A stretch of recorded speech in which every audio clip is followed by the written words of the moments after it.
Dawn, September 7th, AD 1191.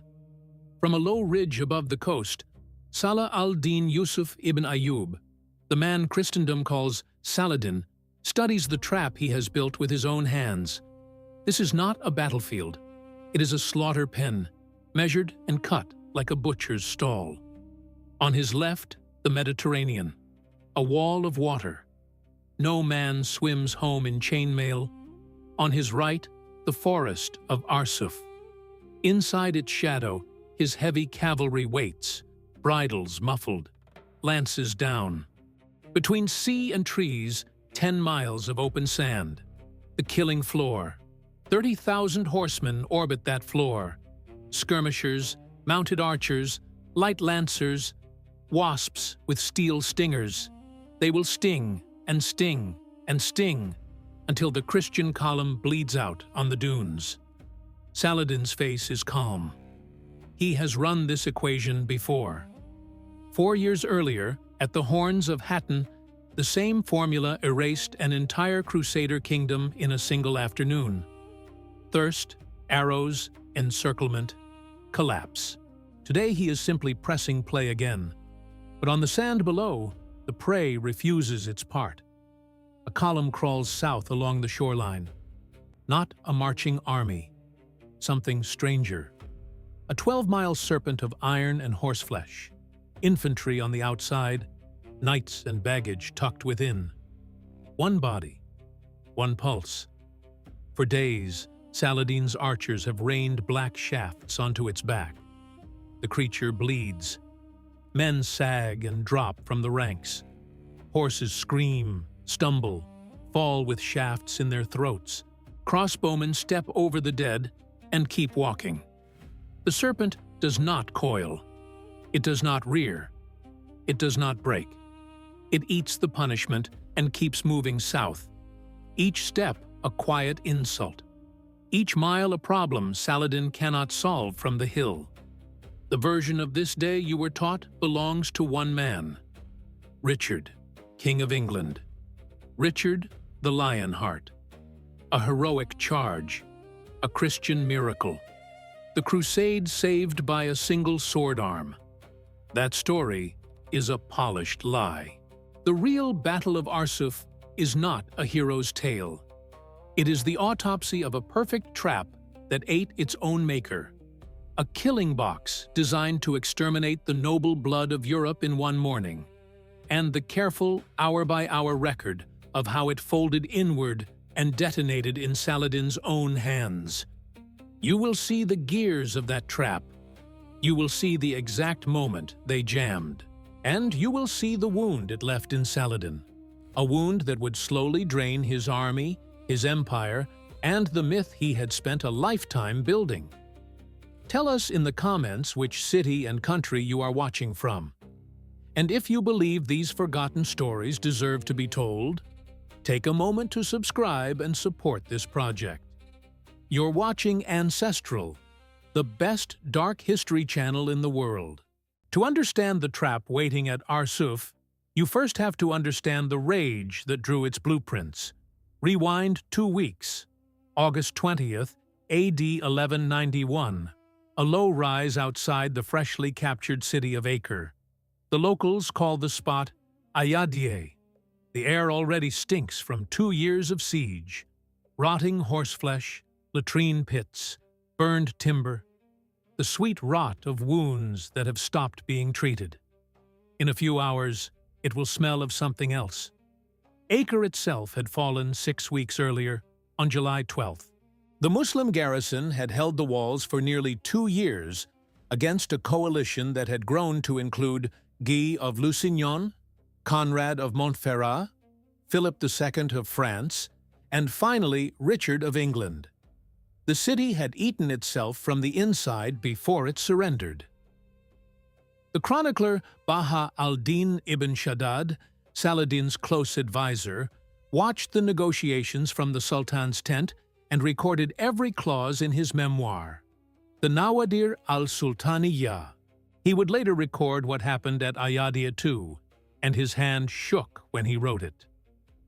Philip of France had already sailed home on July 31st, citing illness.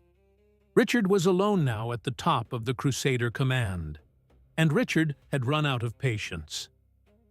The deal struck inside the captured city was specific. Saladin would pay 200,000 gold dinars for the garrison. He would return 1,500 Christian captives held across his empire. He would surrender the True Cross, the fragment of wood captured at Hattin 4 years earlier, the most sacred relic in Christendom. The first installment had been delivered on time.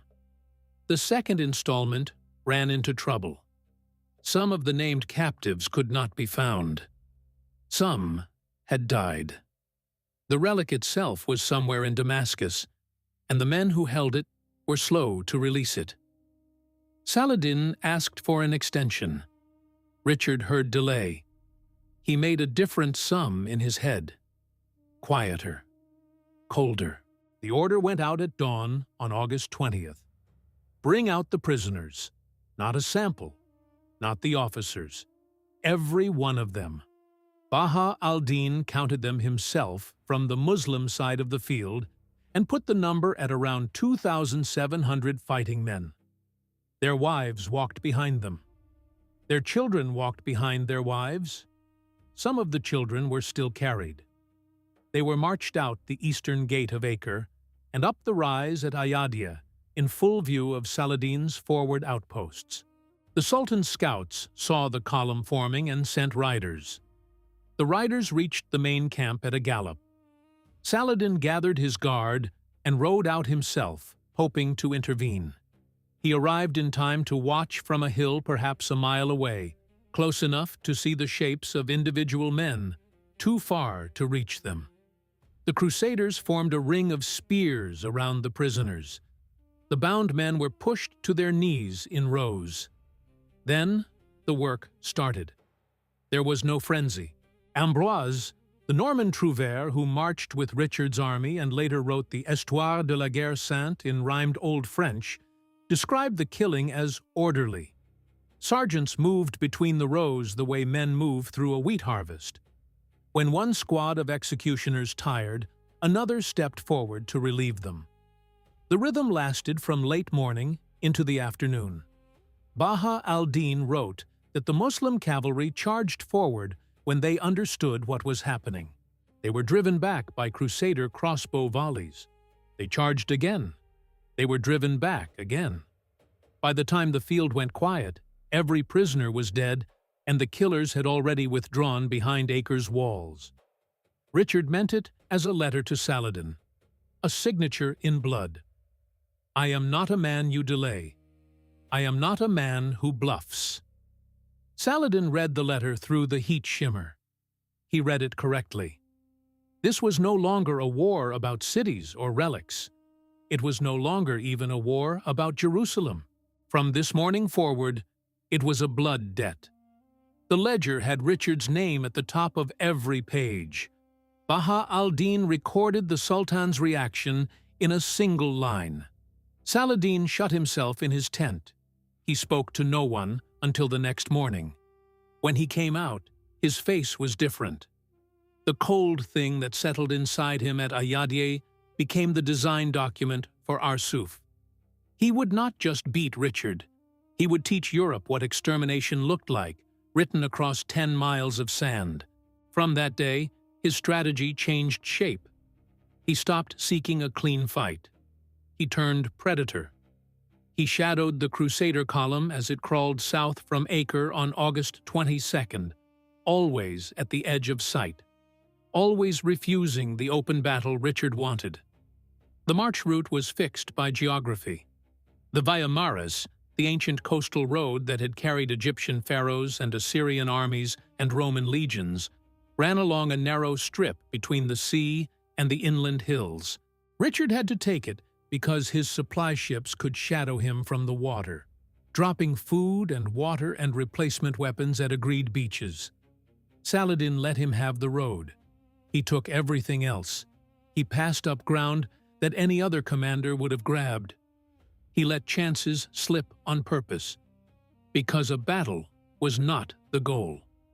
A massacre was. He was not blocking Richard's march. He was steering it. Mile by burning mile, he was guiding the English king toward a single stretch of coast he had picked weeks before. A place where the sea, the forest, and the road would do half his killing for him. A place where his army could open like a folding razor.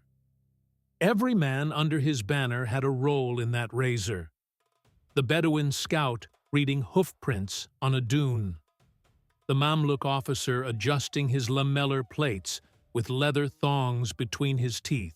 The Egyptian water-bearer leading mules to the staging ground inside the trees, each animal carrying 2 clay jars wrapped in damp cloth to keep the water cool. The Kurdish blacksmiths in the rear camp at Maydal Yaba, hammering arrowheads from sheet iron on portable anvils. Each one a small moving part inside a larger mechanism that had only one purpose. Saladin's army was not one army. It was layered, a weapon built in stages. The outer layer, the part the Crusaders met first, hour after hour, day after day, was the abrasive. Light cavalry, tens of thousands of them. The contemporary estimates vary.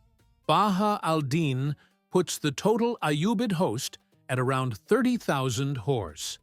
Ambrose inflates the number, as Crusader chroniclers tended to do. The truth probably sits between. Turkoman riders from the eastern frontier, Bedouins from the Negev, and the Syrian desert who could find water in stone. Lean Kurdish horsemen on small wiry mounts bred for distance, not weight. Saladin himself was Kurdish, born in 1137 in Tikrit on the Tigris, and the Kurdish contingents carried a special loyalty to him as a son of their people. These men wore almost no armor. A padded coat called a karkal, sometimes a small round leather shield. They were not built to crash into a line. They were built to never be caught. In their hands, the weapon that had defined nomadic war for 1,000 years, the composite bow. Not a single piece of wood like a European hunting bow. A layered tool of horn, sinew, and seasoned timber, glued with fish bladder paste and bent against itself in a recurve until it stored a frightening amount of energy in a short frame. Short enough to draw from the saddle of a moving horse. Strong enough, at close range, to drive an arrow through riveted mail and into the ribs beneath. The arrows themselves were specialized.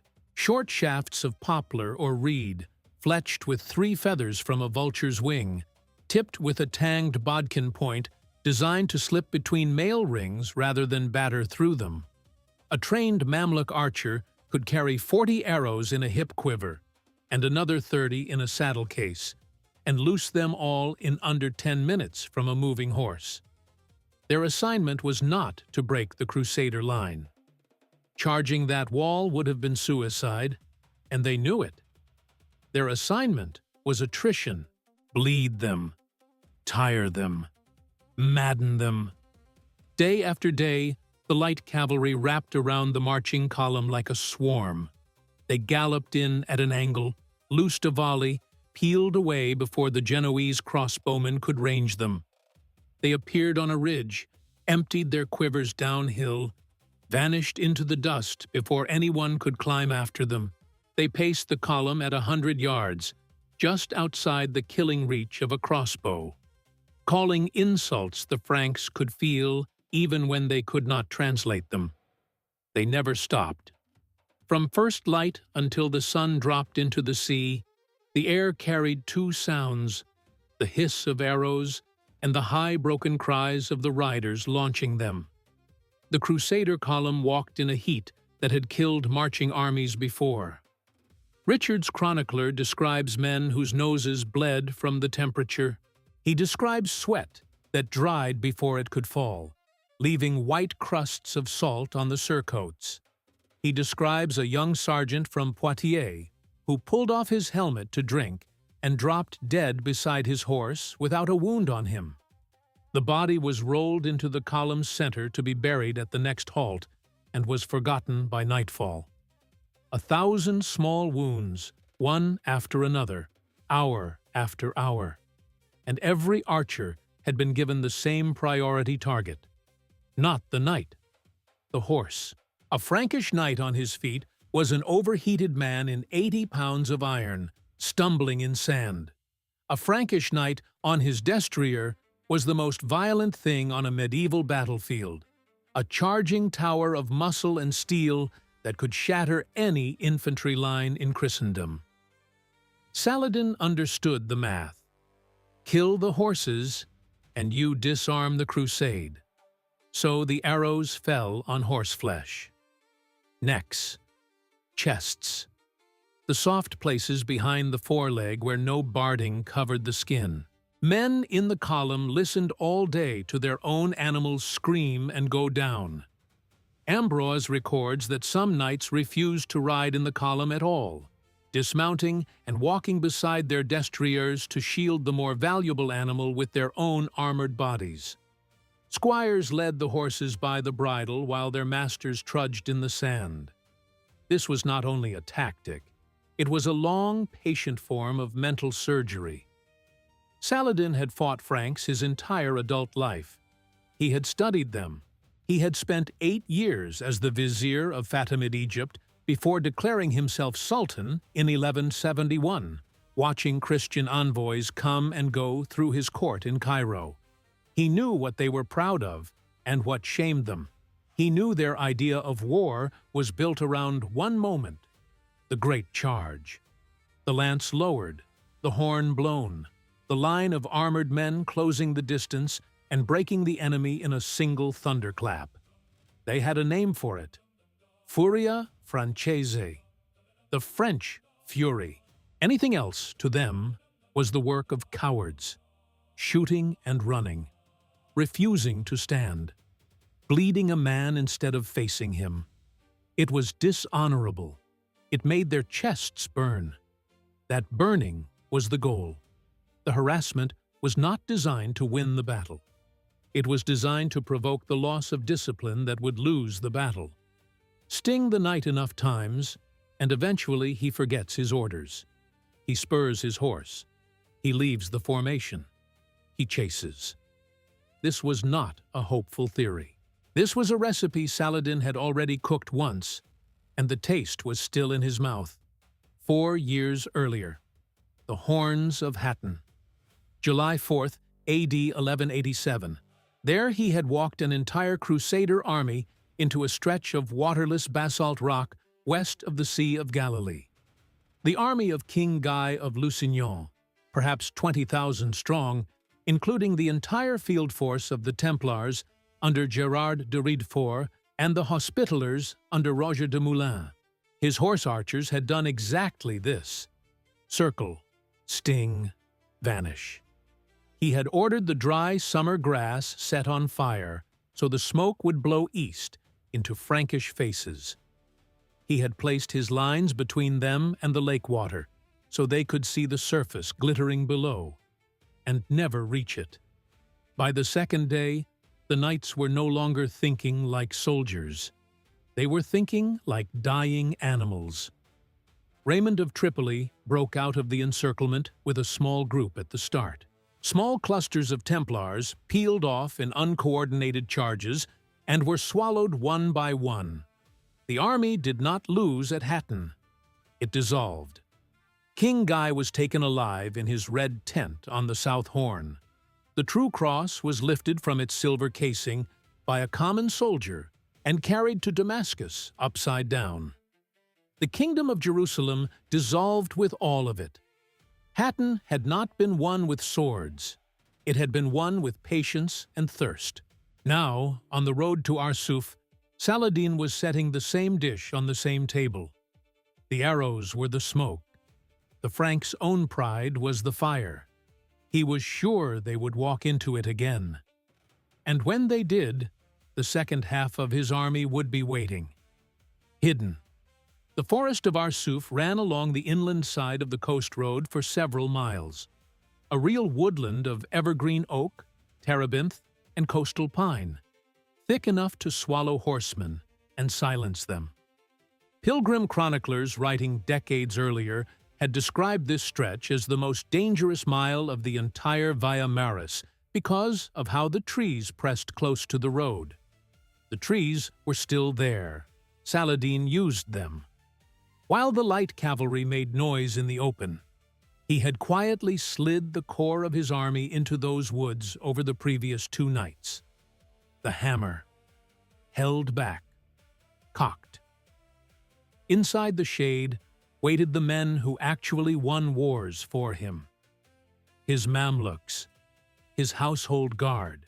Boys bought as slaves on the Kipchak steppe north of the Black Sea, shipped down the Volga to Crimean ports, sold in Aleppo and Cairo, raised inside barracks where the only subjects taught were the bow, the sword, the lance, and obedience.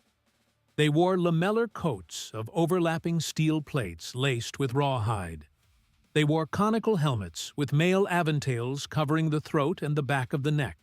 They were loyal to one man in the world, and that man was watching from the hill above the woods. Around the Mamluks waited the veteran heavy cavalry of his great emirs, the retinue of his nephew Taqi al-Din Umar, one of the sharpest field commanders in the Muslim world, the man who had carried the right wing at Hattin and broken the Templar charge with a counter-encirclement, the contingent of Muzaffar al-Din Gokbori, Lord of Harran, a Turkmen prince who had married Saladin's sister and who would, decades later, fund the first public celebration of the Prophet's birthday in Erbil. The bodyguards of Saladin's own sons, Al-Afdal, the eldest, 20 years old, riding with the center. Al-Zahir Ghazi, the future lord of Aleppo, 16 years old, holding his first major command. Men who had ridden into Jerusalem behind him on October 2nd, 1187. Men who had cut down Templars on the slopes of Hattin. Professional killers, sitting in the trees, holding the noses of their horses to keep them quiet. The plan was short enough to recite. 1. Let the horse archers torment the column until the Franks crack. 2. Wait for a body of knights, probably the French at the front, more likely the Hospitallers being chewed to pieces at the rear, to finally lower their lances and charge. 3. The light cavalry breaks and runs in a false retreat, pulling the chargers across the open sand, away from their own infantry, away from their crossbowmen, into the gap between road and forest. 4. Detonation. On Saladin's signal, the Mamluks and the heavy cavalry burst out of the trees, not into the front of the charging knights, into their flank, into their rear. They wrap around them, close the bag, and kill every man inside it. With the Crusader heavy cavalry destroyed in a single hour, the rest of Richard's army becomes a long line of footmen and pack mules with no fangs left. A walking coffin, 10 miles long, with the sea on one side and Saladin on the other. He could carve it apart at his own pace, over days if he wanted. Days in this heat, with no resupply possible from the inland, meant total destruction. The political stakes pressing down on Saladin were heavier than the heat. His empire was a coalition held together by his personal reputation. The Zangid lords of Mosul had only recently accepted him as overlord. The emirs of Aleppo remembered when they had fought against him. Egypt was loyal because he had founded the Ayyubid dynasty there and given it order. But a single visible defeat could pull the seams apart. He had committed his entire field army to this road. There was nothing in reserve. Win at Arsuf and the Third Crusade collapses without taking Jerusalem. Lose at Arsuf and the Muslim world starts asking whether the Sultan who took back the Holy City has gone soft. In the last dark hours before September 7th, the Ayyubid camp made the small, ordinary sounds of an army that already knows it has won. Whetstones whispering along the inside curve of scimitars, mail shirts being shaken out and relaced where rings had popped, bowstrings tested, retested, waxed with beeswax against the morning damp from the sea, horses inside the tree line shifting their weight, blowing softly through their nostrils, calmed by handlers who had done this 100 times. There was no nervous laughter, no prayers shouted too loud, only the low confidence of men who had read this book before and knew the ending. The pre-dawn call to prayer rolled through the camp from the lips of a single muezzin, kept low to avoid carrying to the Frankish pickets. Men rose in the dark, washed their hands and faces with sand because water was being saved for the horses, and prayed facing south by southeast toward Mecca. Then they ate. Dried apricots, hard flatbread, strips of salted lamb. The same breakfast a Turkic warrior had eaten on the steppe for centuries. They knew the Franks. They knew the pride. They knew the impatience. They knew the single weakness that always, eventually, opened in a crusader line. The moment one knight could not take it anymore. From the ridge, Saladin watched the Christian serpent uncoil for another day's march. Every step it took south carried it deeper into the killing ground he had measured himself. The road, the sea, the forest. The trap was closed on 3 sides. The 4th side was the enemy's own anger, and the enemy was bringing that with him. For a viewer like you, this is where history stops being dates and starts being a knife laid on a table. The mechanics, the psychology, the cold arithmetic behind a famous battle. This is the depth we chase in every investigation on this channel, and it is not cheap to produce. If you feel that pull, if you want history dug down to the bone, I want to invite you into the lineage. It is our private membership. Members are the reason these long, careful investigations exist. You step inside the inner circle. You get exclusive content. You get early access. You keep ancestral independent. If this is your kind of history, join the ranks. Become part of the team that makes sure these stories get told the right way. Out on the sand, the column was now level with the heart of the forest. The sun was climbing. The dust was thickening. Ambroise records the temperature that morning as the worst of the entire march. The horse archers pressed closer than they had on any previous day, loosing arrows at point-blank range into the outer ranks of Genoese and Pisan crossbowmen. Horses were going down in clusters now. Men were dragging wounded comrades out of the line and leaving them where they fell, marking the bodies with a snapped lance shaft so the burial party at the next halt could find them. Somewhere inside that column, at the rear, the Knights Hospitaller were beginning to break. Their Grand Master was Garnier de Nablus, a veteran in his 50s, a man who had survived the disaster of Hattin only because he had been in Acre on monastery business that week. He had buried more brothers in 4 years than most masters buried in a lifetime. He had watched his order lose almost every fortress it had ever held. And now, on this road, his knights were losing their war horses at a rate that meant the order itself would cease to function as a cavalry force within days. He kicked his horse forward and rode the length of the column to find Richard. He had one question to ask, and the answer he was about to receive would decide whether Saladin's perfect machine performed exactly as designed, or whether, in the next 40 minutes, something would go wrong that no one in the trees had planned for. From the ridge, Saladin should have been watching a corpse on its feet. The column had walked 20 miles through arrow rain since leaving Caesarea 3 days earlier. It had buried men at every halt, shallow scrapes in the sand because the ground was hard and time was short. It had lost horses by the 100. By any equation he had ever solved, in any campaign from his first command in Egypt in 1164 to the conquest of Jerusalem in 1187, It should have already cracked open. It did not. It walked, steady, even-paced, shields rising and falling in time. And the longer he watched it, the colder his stomach got. What he was watching was not an army on the edge of collapse. It was a piece of military engineering refined over 90 years of Crusader warfare in this exact landscape. A fortress with legs. The Latins called it the marching box.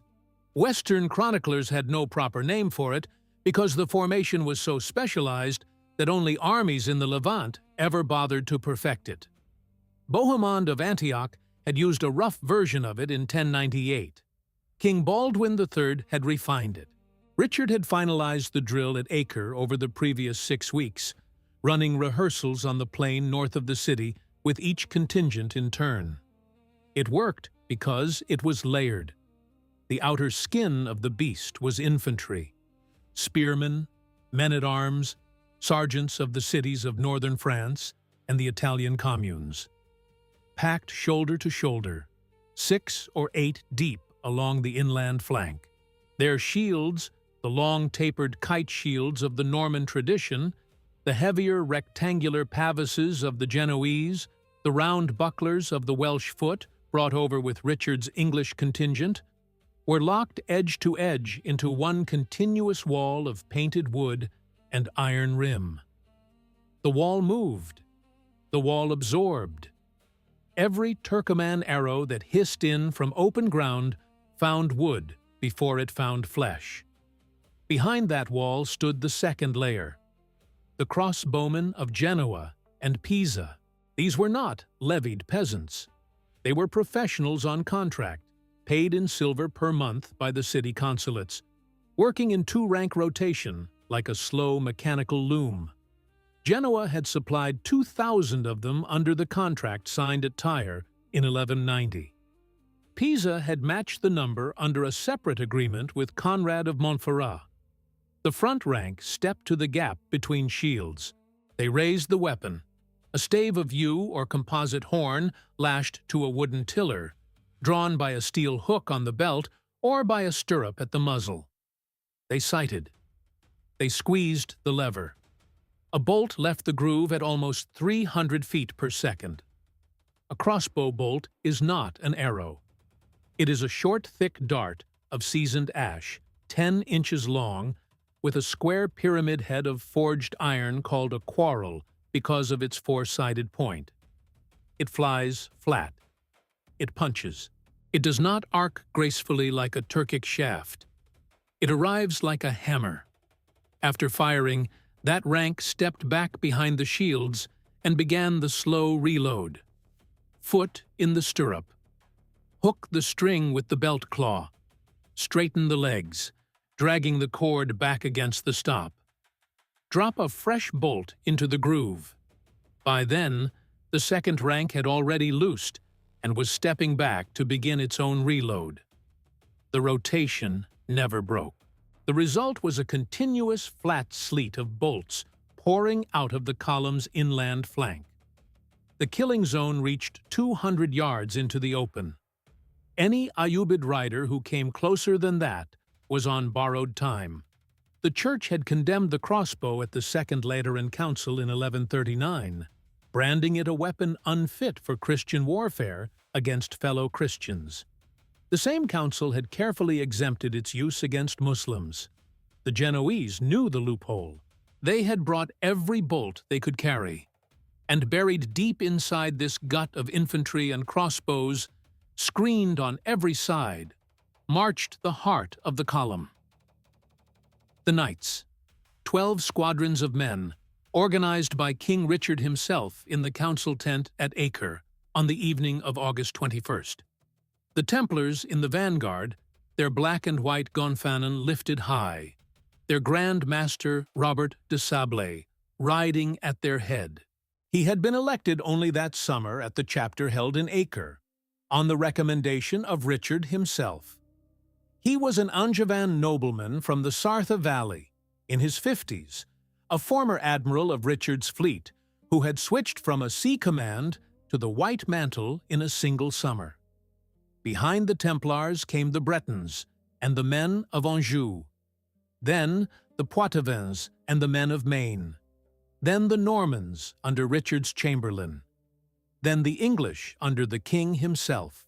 Then the Flemish under James of Avesnes, a veteran who had been at the siege of Acre since the autumn of 1189, who had lost his brother to dysentery in the siege camp the previous winter. Then the French under Hugh III, Duke of Burgundy, a sour man who detested Richard personally and who had refused to march under his banner, riding instead under his own ducal arms. And at the very back, in the post of greatest danger and oldest prestige, the Knights Hospitaller. Their order had been founded in Jerusalem in 1099 to nurse the sick. The military arm had grown later. By 1191, they were the equal of the Templars in numbers and in fury, and they wore the black surcoat with the white cross to set themselves apart from their rivals. 3 abreast they rode, lances upright, a vertical forest of steel points moving slowly south.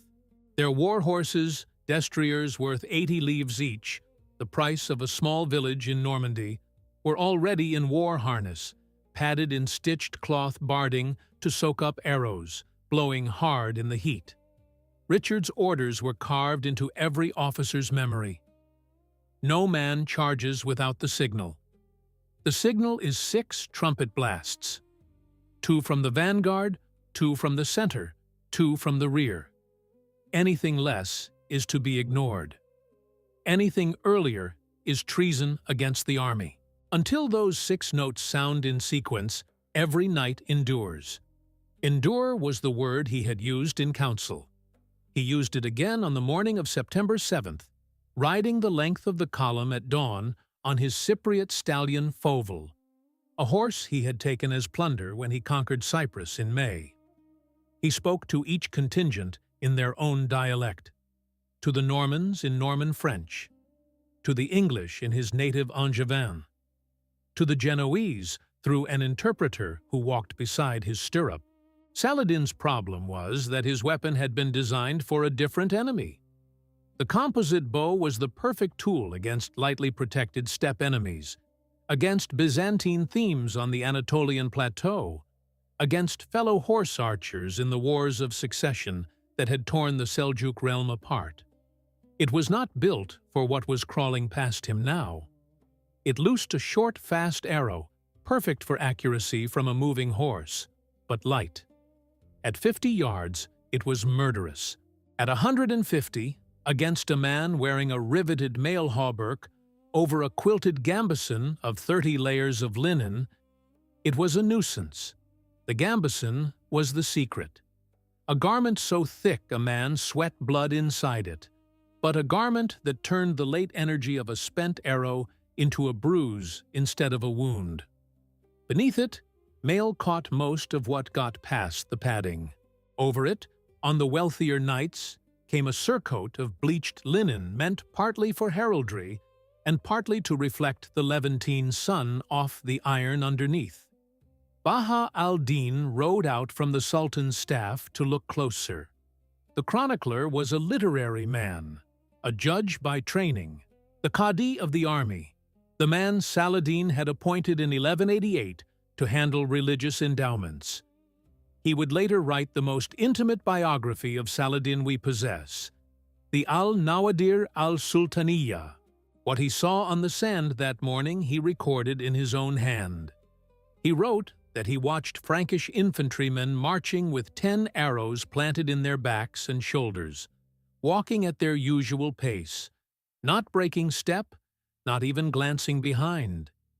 They looked like walking thickets. They did not fall. He wrote that line in disbelief. He underlined it with the stunned admiration a scholar reserves for the moment his entire frame of reference has been violated. Meanwhile, the bolts were going the other way. Ayyubid horsemen wore quilted karkal coats, sometimes a short mail shirt under it for the wealthier emirs, but the bulk of the light cavalry rode in linen and leather.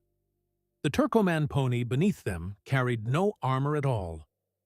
A crossbow bolt at 100 yards did not care. It went through the rider's chest, through the saddle leather, sometimes into the horse beneath. It dropped both. A composite bow took a Kipchak boy 12 years to learn.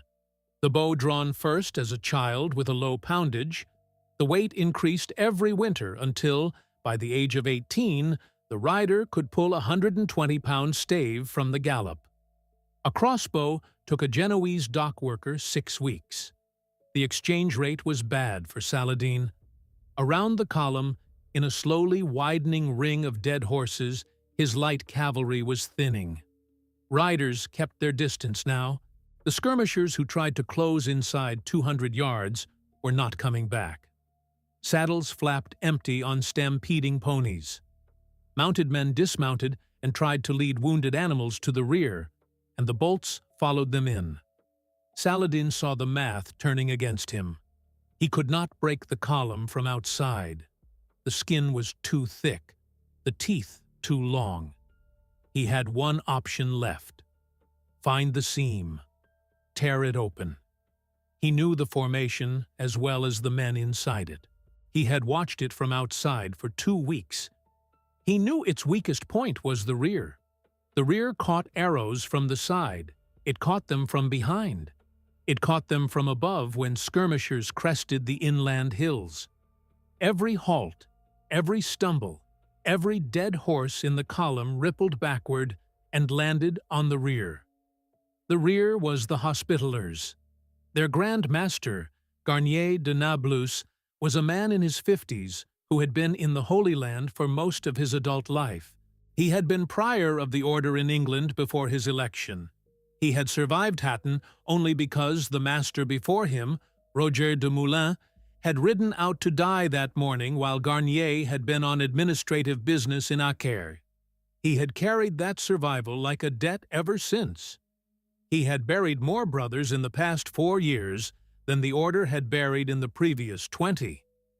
The order had lost the fortresses of Belvoir, Belmont, and Beth Gibelin between 1187 and 1188. Of 230 named knights on the roll of 1186, fewer than 40 were still alive. Saladin ordered the pressure shifted. The best Turkmen squadrons, the Bedouin captains who had been on his left wing under his nephew Taqi al-Din, his own personal Halka skirmishers under the eunuch commander Karakush. All of them peeled off and rode south along the column until they were behind the Hospitaller standard. Then they closed. They closed inside crossbow range and stayed there. They accepted casualties they had not been accepting all morning. They wanted contact. A new sound joined the column's rear. The Kus, the great Ayyubid kettle drums carried on the back of camels, started their slow heartbeat. Behind them, smaller drums called nakara picked up a faster rhythm. Horns of carved horn began to bray from the inland slopes. The Frankish chroniclers described the noise as something physical, a wall of sound that pressed against the skull. It was meant to do exactly that. Inside the rearguard, the world narrowed to noise, hooves, hisses, the flat metallic tink of arrowheads bouncing off helms, the wet sound of a shaft going into a horse's neck, the high gurgling shriek that comes out of a destrier when its lung fills with blood, the hoarse swearing of squires trying to keep the wounded animal upright long enough to walk it out of the line. The temperature in Mail was past 120 degrees inside the steel. Knights drank from their own sweat as it ran into their mouths through their nose guards. The man on Garnier's left, a brother named Andrew of Brienne, slumped sideways and was caught by his squire before he fell. An arrow had found the small gap under the arm where the mail thinned at the shoulder seam. He did not speak again. He was 41. He had taken his vows at the Order's house in Champagne in 1178. The man on Garnier's right was Renaud de Sablé, a kinsman of the Templar Grand Master, riding with the Hospitallers as a guest because his own contingent was further forward. His horse went down with a quarrel through the chest. Renaud kicked free, hit the sand, and was dragged behind the line by 2 sergeants. To dismount in the rear guard and not get up again meant the column walked over you. The rule was clear. No one breaks formation. Not for friends, not for kin, not for anyone. A third night, an Englishman named William de Boris from the contingent that had landed with Richard at Acre in June lost his horse to a bolt. Ayyubid this time returned from a captured supply of Genoese ammunition seized at the fall of Jerusalem 4 years earlier. He walked beside his squire for an hour, holding his lance like a pikeman. Then he too was gone. Garnier rode in silence. His teeth had been clenched so long, the muscles in his jaw had cramped. He could feel his own knights staring at his back, waiting. Baha al-Din, watching from the Ayyubid side, kept writing. He recorded the Halka surging closer. He recorded the Frankish infantry on the inland flank, turning to face them with shields and spears, refusing to be drawn out. He wrote a sentence that has survived 800 years. One could not help admiring the patience displayed by these people, who bore the most wearing fatigue without having any share in the action or any chance of inflicting revenge. He meant it as a confession. The man who served Saladin was admitting, in his own private chronicle, that the trap was failing because the prey would not behave like prey. Garnier finally broke his own silence. He kicked his destrier into a canter and rode forward up the column. He passed the French. The Duke of Burgundy did not even raise his eyes. He passed the English. He passed the Normans. He pulled rein next to Richard at the center, where the king rode under a white silken standard mounted on a wheeled wagon, a carroccio in the Italian style, drawn by 4 horses, the standard pole tall enough to be seen from a mile away. Then Garnier begged.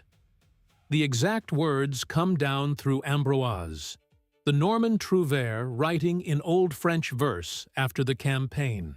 "My lord the king, we are being hard-pressed and stand in danger of eternal shame, as if we did not dare strike back. Each one of us is losing his horse. Why should we endure it any longer?" He was a Grand Master of one of the 2 great military orders of Christendom. He was asking permission to fight. Richard did not even turn his head. He was watching the southern horizon, where the road bent inland around a low promontory.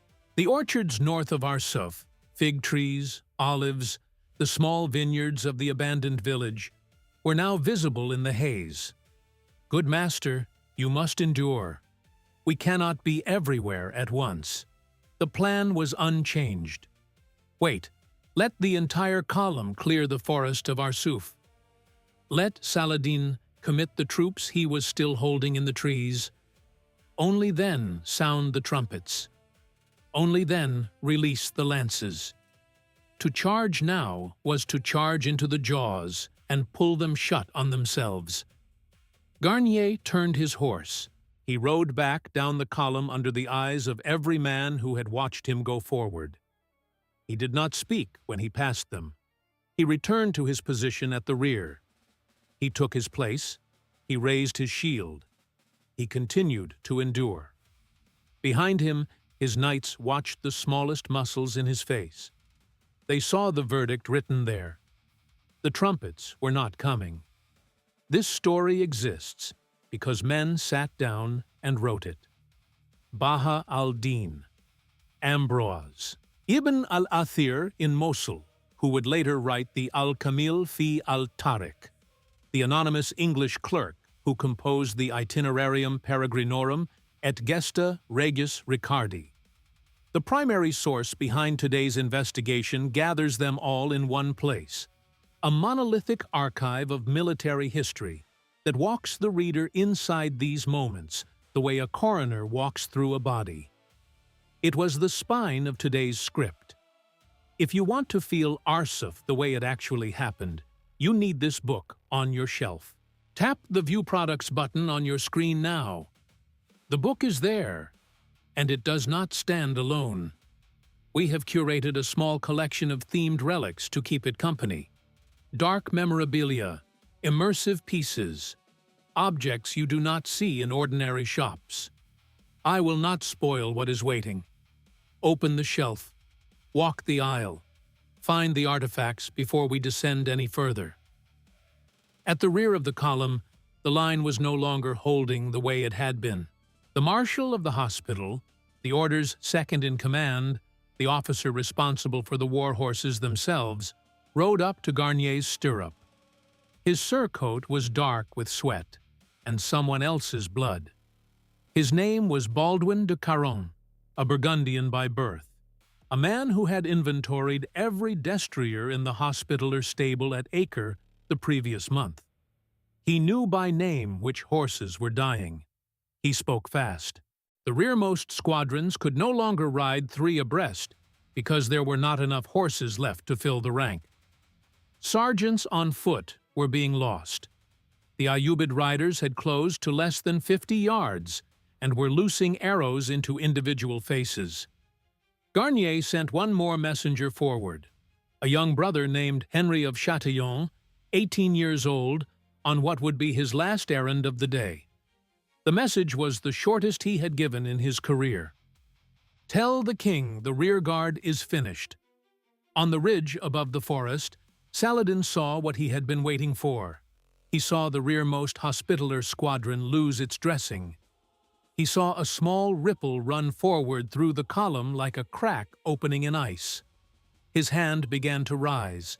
His standard-bearer, the Emir Saif al-Din al-Mashtub, the same officer who had commanded the defense of Acre during the long siege and who had been ransomed back only weeks before, leaned forward in the saddle, ready to dip the yellow Ayyubid banner that would unleash the forest. In the trees behind him, 8,000 armored men sat in the shade with their lance butts on their thighs, waiting for the signal that would empty the woods onto the sand. The horses had been kept silent for 2 hours, with damp cloths over their nostrils. The men had been ordered not to speak above a whisper. In the rear of the Crusader column, 2 hospitaller knights had already turned their horses around to face the enemy. One was the marshal himself, Baldwin de Caron. The other was a knight whose name Ambroise records carefully, because he wanted Christendom to remember it. Brother William Borrell. What these 2 men were about to do, in the next 6 seconds, was not in anyone's plan. Not Richard's, not Saladin's, not Garnier's. They had not consulted each other. They had not signaled. They had simply, at the same moment, run out of patience. The Battle of Arsuf was about to be decided by 2 men who broke the most important order King Richard had ever given. 40 seconds before the rest of the world was ready. The break came. Not the break Saladin had drawn on his maps. A malfunction, a system error inside the Crusader machine. The charge that opened the Battle of Arsuf did not begin with 6 royal trumpets. It began with 2 men and a single second of failed patience. Baldwin de Caron, marshal of the hospital, the Burgundian who had inventoried every destrier in the Order's Acre stable the previous month. Brother William Borrell, an obscure knight whose only mention in the entire Latin record is what he was about to do. They had watched their friends die at marching pace for 7 hours. They had heard their Grand Master come back from the king with no answer. They had felt the Ayyubid drums vibrate through their own ribs at less than 50 yards. Without speaking, without a glance at each other, without a signal, they turned their destriers, they couched their lances, they drove straight into the wall of Turcoman skirmishers pressing the rear. What followed was not a tactic. It was a chain reaction. The 2 knights crashing through the front of the Ayyubid skirmish line made a sound the rest of the hospitaller rearguard could not ignore. The wood crack of lances breaking on shields, the wet collapse of horses going down at full impact, the war shout of two men who had decided to die. The contingent behind them did not deliberate. The whole Black Cross squadron wheeled around and went in after their marshal. Then the squadron behind that one wheeled. Then the squadron behind that. The reaction ran forward up the column like fire-eating dry grass. For Saladin, on the ridge above the inland slope of the forest of Arsuf, this was the moment he had built every step of the past 2 weeks to create. A Crusader contingent had broken formation. It was isolated. It was already 100 yards into the open. By every rule of the war, he had been fighting since his first command at Bilbais in 1164. The next move was to drop his standard, empty the forest, and close the bag behind the chargers. His hand was rising. Saif al-Din al-Mashtub, the standard-bearer at his shoulder, was leaning into the dip. Then he saw Richard.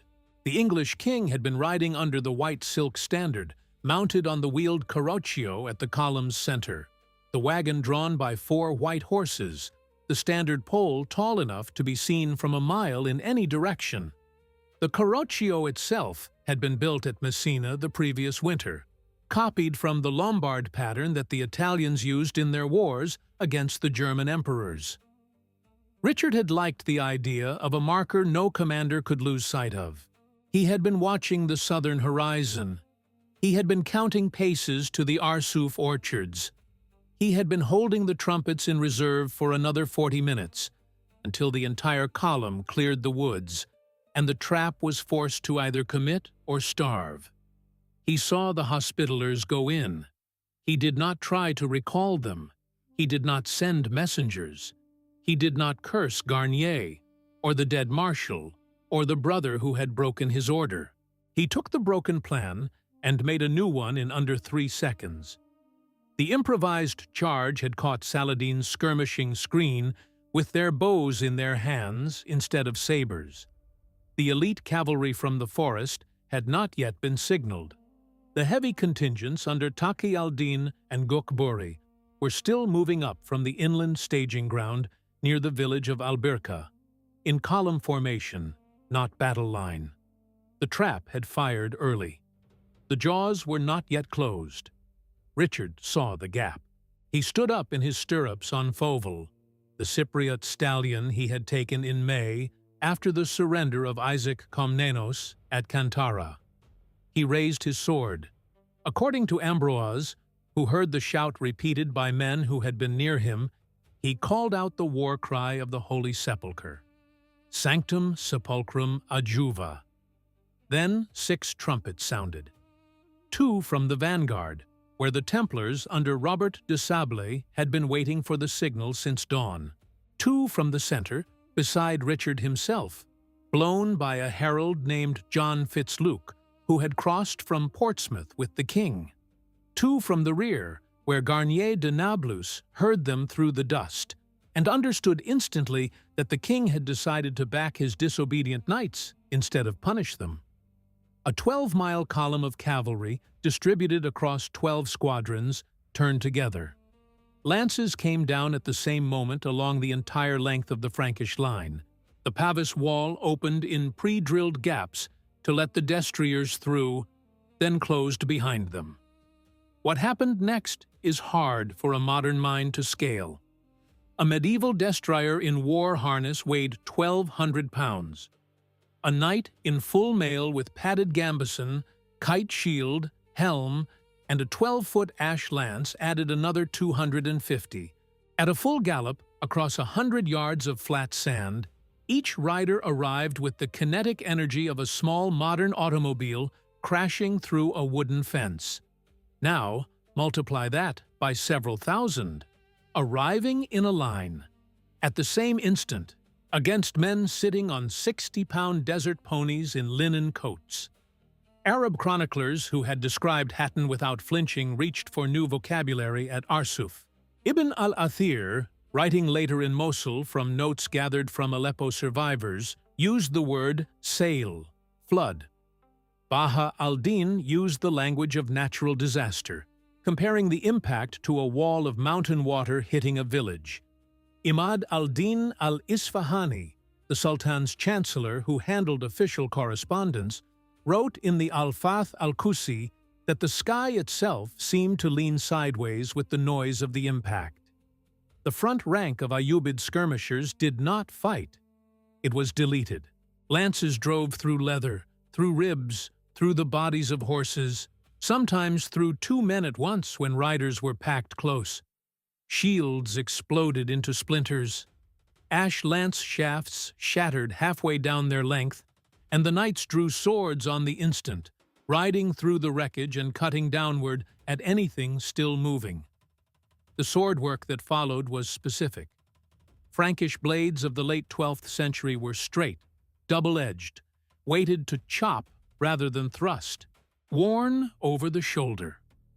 Drawn one-handed, because the other hand still held the kite shield. They were not designed for the speed of a Turkmen saber. They were designed for the weight of a man on horseback, bringing his entire torso down behind the cut. Ambrose wrote that the sand could not be seen for the bodies, not as poetry, as topography. The dunes between the forest and the road were carpeted in dead men and dead horses for a quarter of a mile. The avalanche did not stop at the first line. It went through it. The Crusader cavalry kept moving inland, past the original skirmishing screen, into the second echelon. And that was where the catastrophe became something larger than a tactical defeat. Because the second echelon was the Ayyubid command structure, Saladin's emirs and their household troops had been moving up to take their places for the final encirclement.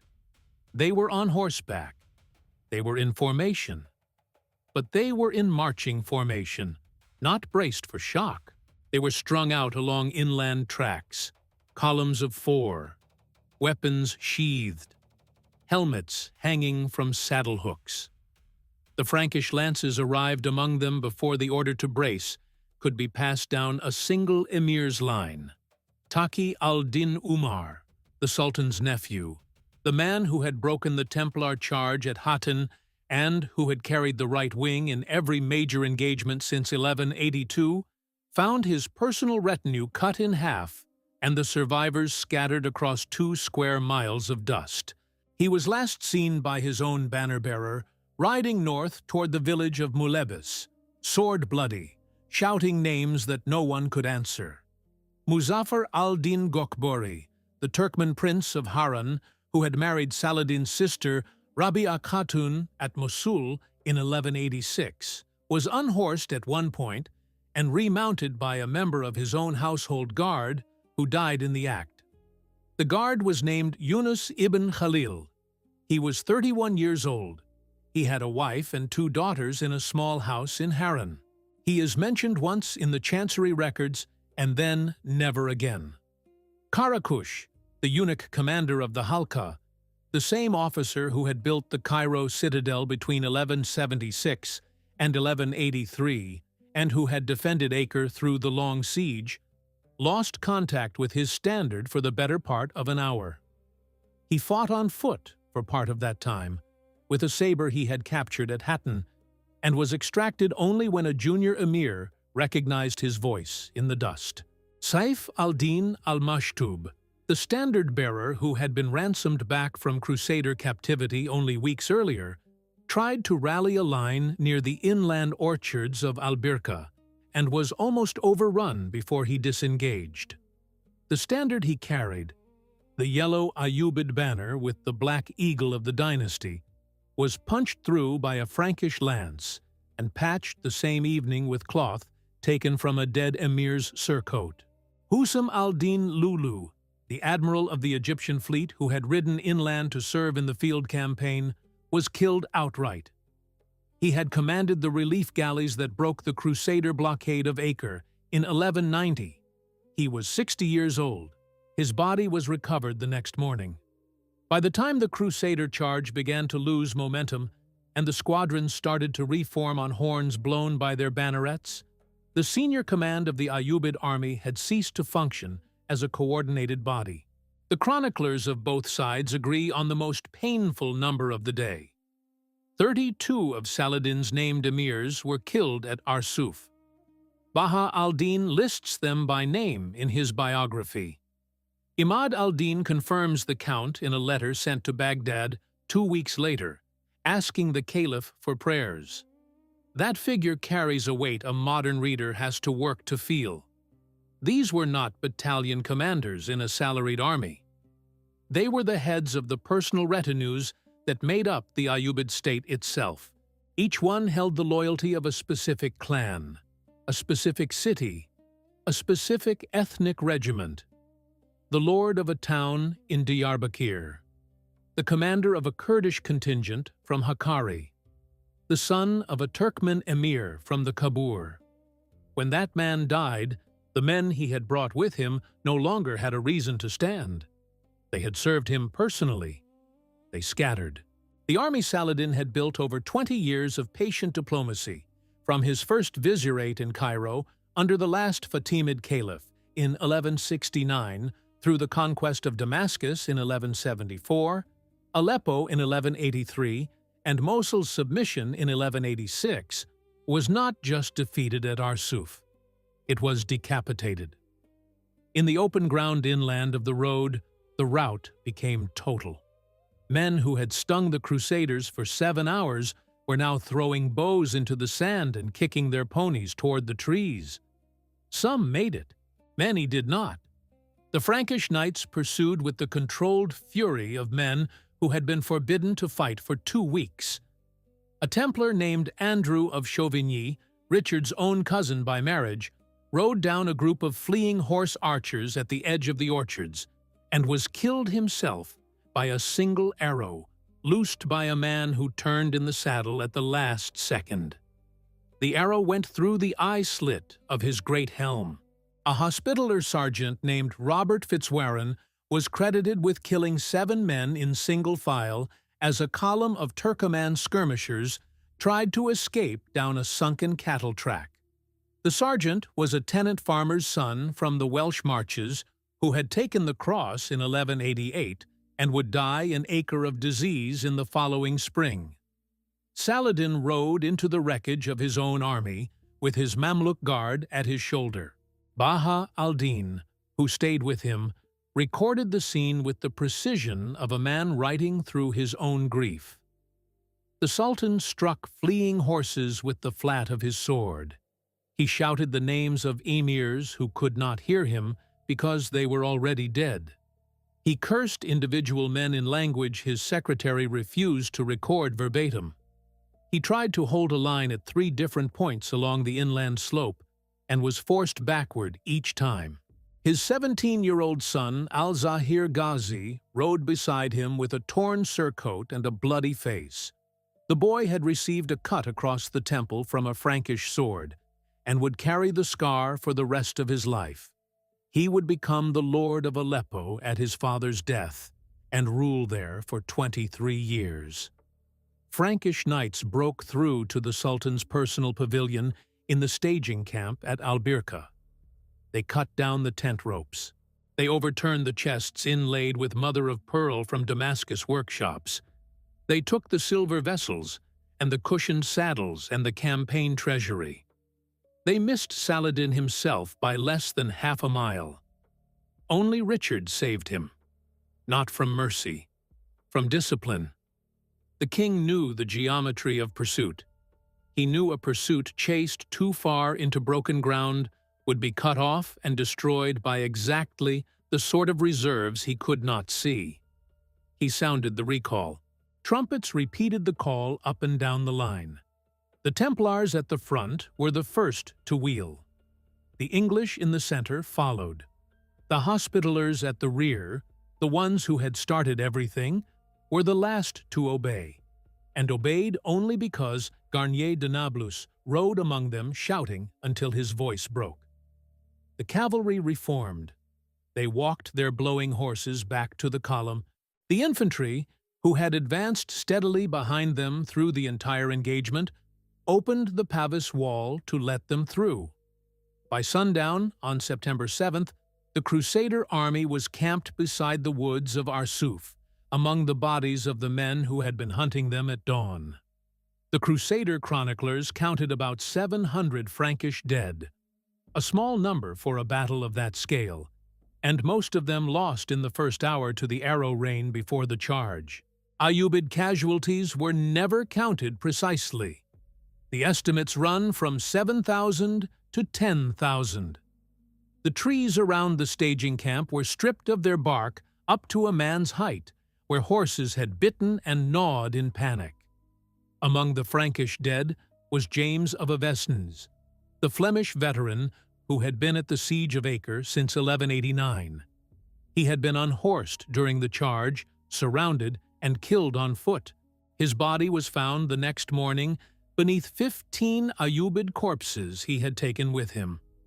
Richard wept over the body, a fact Ambroise records carefully because it was the only time during the campaign anyone saw the king cry. Baha al-Din gives us the final image of that day, and it is the one that should be carved on every account of Saladin's career. The Sultan dismounted at his command tent, one of the few not captured. He called for water. He drank. He did not eat. He sat on his cushion in the failing light and did not speak as his officers came in one by one to report. Each one named the dead. Each one named the missing. Each one named a contingent that had to be rebuilt from the ground up. He listened in silence for hours. Outside the tent, the sound of the army reassembling went on through the night. Stragglers wandered into the lines without their weapons. Horses were caught and returned to their owners, or, more often, to no one. The drums that had been so loud at noon were silent.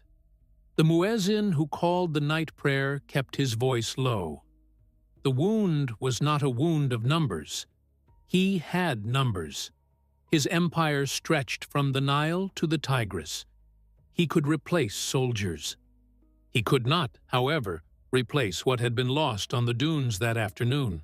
For 4 years and 2 months, since the morning of July 4th, 1187, when he had watched the Crusader army dissolve at Hattin and the true cross fall into his hands, Saladin had been the man God himself appeared to be protecting. He was the unifier. He was the liberator of Jerusalem. He was the one figure in the Muslim world whose name could move armies from Aleppo to Cairo with a single letter. His soldiers believed it. His emirs believed it. His enemies believed it. He had begun, in the quiet places of his own mind, to believe it. At Arsuf, he watched the belief die.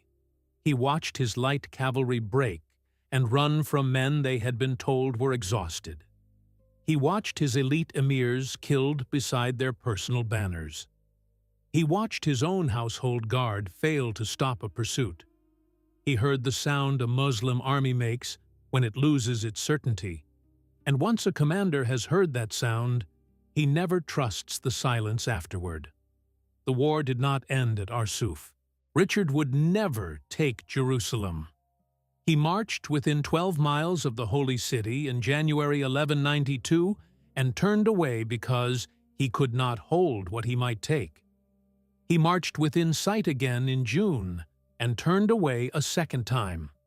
The Third Crusade would end in the negotiated Treaty of Jaffa on September 2nd, 1192, with the Holy City still in Muslim hands and a 3-year truce signed by both kings. By the numbers, Saladin had not lost the war. He had lost the spell. His men had seen the Frankish charge with their own eyes. They had seen the king who held an army together with discipline, and then unleashed it with timing. They knew, from that day forward, that Saladin could be beaten in the field. The next time he ordered them to stand against Frankish cavalry, they would remember. Within 16 months, on March 4th, 1193, in the citadel of Damascus, Saladin was dead at the age of 55. He had spent the winter ill with a fever the physicians could not name. His sons gathered around the bed. His brother al-Adil was at his side. The historian Baha al-Din was in the room when the last breath came. The Sultan left behind 17 sons and a personal fortune of 1 piece of gold and 47 pieces of silver. His treasury could not pay for his own funeral expenses without borrowing. His empire fractured among those sons within a year. The Ayyubid state he had built would never again project the unified force it had carried into the killing ground at Arsuf. By 1250, the Mamluks, his successors had recruited as slave soldiers, would overthrow the last Ayyubid sultan in Egypt and rule the Levant in their own name. The dynasty Saladin founded did not outlive the men he had personally trained. The trap had detonated. The blast had thrown shrapnel forward in time, through Saladin's own funeral, into the next generation, into the dissolution of everything he had spent his life uniting. The 2 Hospitallers who started the charge were never properly thanked. Baldwin de Caron survived the battle and died inside the next 12 months in a skirmish whose name no chronicler bothered to record. William Burrell disappears from the order's rolls after 1192. Garnier de Nablus survived to die quietly in Acre in 1193, in the same hospital where his order had once nursed pilgrims. Richard sailed for home from Acre on October 9, 1192. He was shipwrecked in the Adriatic in December. He was recognized in a tavern outside Vienna and arrested on December 21st by the men of Duke Leopold of Austria, a man he had personally insulted at Acre by ordering the Duke's banner thrown from the city walls. He spent the next 14 months as a prisoner of the Holy Roman Emperor Henry VI and was ransomed for 150,000 silver marks, an amount that emptied the English treasury for a generation and forced new taxes that contributed, 20 years later, to the baronial revolt that produced Magna Carta. Of the 3 men whose decisions determined the day, Garnier, Richard, Saladin, none would live to see the end of the decade with their reputation intact. Garnier died in obscurity. Richard died in 1199 from a crossbow bolt during a minor siege in the Limousin. Saladin died of fever, surrounded by sons who would dismantle his life's work. Only the trap at Arsuf, and the men who broke it 40 seconds too early, remained intact in the record. Thank you for staying to the end of this investigation. If this story reached you, do one thing for it. Subscribe. Like the video. Send it to one other person who needs to see it. That single share is the only reason histories like this stay alive on this platform. You've just watched another premium documentary by Ancestral, your ultimate history hub on YouTube. A new investigation is opening on your screen right now. It is the next step in your descent. Click it. Watch it now. Keep going.